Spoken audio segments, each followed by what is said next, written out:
নতুন একটা ভিডিওতে সবাইকে স্বাগতম। আমরা আজকে আবার চলে এসেছি রান্নায়। আমাদের ক্ষেতের পালং শাক উঠায় নিয়ে আসি, এখানে কুচি কুচি করে কেটে নিয়েছি। আপনারা দেখতে পাচ্ছেন এই পাশে কাঁচামরিচ পেঁয়াজ আছে, এগুলো কেটে নিলাম। এবার এগুলো কড়াইতে দিয়ে দিলাম, চুলোর উপরে দিয়ে কিছু সময় ঢেকে রাখবো। ঢেকে রেখে জাল দিতে থাকবো।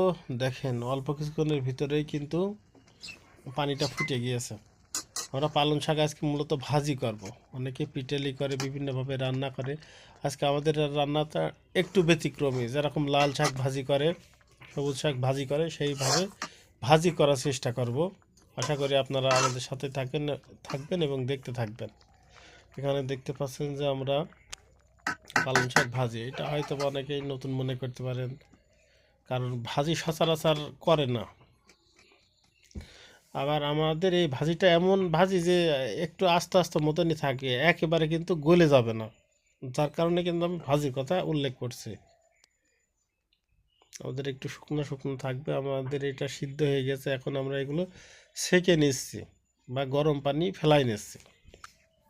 আমরা কড়াইতে দিয়ে দিচ্ছি প্রথমে তেল,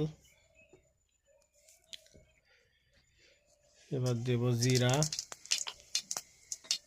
ভাজি করতে যেগুলো লাগে সেগুলো দেওয়ার চেষ্টা করবো। এখানে পেঁয়াজ, কাঁচামরিচ, রসুন এগুলো দেওয়া আছে। এগুলো তেলের উপরে দিয়ে কিছু সময় ভেজে নেব। এগুলো কিন্তু সবগুলো কেটে কেটে দেওয়া, কোনোটাই বেটে দেওয়া না। কিছু সময় ভেজে নেবো, লাল লাল মতো হয়ে গেলে তখনই হয়ে যাবে আর কি। দেখতে পাচ্ছেন যে আমাদের পেঁয়াজটা ভাজা চলছে, কাঁচামরিচ, রসুন এগুলো একটু ভেজে নিতে হবে। কারণ এইটা ভেজে নিয়ে একটা সেন্ট নিয়ে আসার পরে যদি শাকগুলো দেন তাহলে কিন্তু অনেক স্বাদ লাগবে বা একটা সেন্ট করবে। শীতের শুরুতে পালং শাক বেশ ভালোই লাগে। দেখতে পাচ্ছেন আমাদের পেঁয়াজগুলো ভাজা হয়ে গেছে, এর মধ্যে থেকে রাখা যে শাকগুলো ছিল সেগুলো দিয়ে নিলাম, দিয়ে এবার ভাজতে থাকবে। এইভাবে যদি আপনারা শাক রান্না করেন সময় একেবারে কম কম লাগবে। আপনার সুন্দর করে নাড়াচাড়া করে সব জায়গায় সুন্দর মতো মশলাগুলো দিয়ে নেবেন।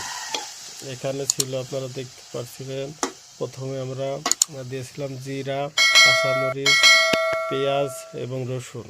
এবার প্রয়োজন মতো লবণ দিয়ে নিচ্ছি। লবণ আপনারা আগেও দিতে পারেন, পরেও দিতে পারেন।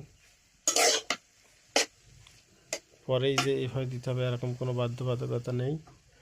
আমাদের রান্না প্রায় কিন্তু শেষ হয়ে যাচ্ছে। আপনারা দেখতে পাচ্ছেন প্রায় শেষ হয়ে যাচ্ছে।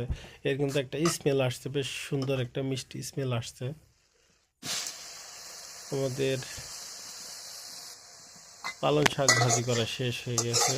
আপনারা দেখতে পাচ্ছেন যে আমাদের পালং শাক ভাজাটা আসলেই হয়ে গেছে। এভাবে আপনারা কিন্তু অল্প সময়ে পালং শাক ভাজি করতে পারেন। আমাদের শাক ভাজি করা শেষ হয়ে গেছে। ভিডিওটি দেখার জন্য সবাইকে ধন্যবাদ।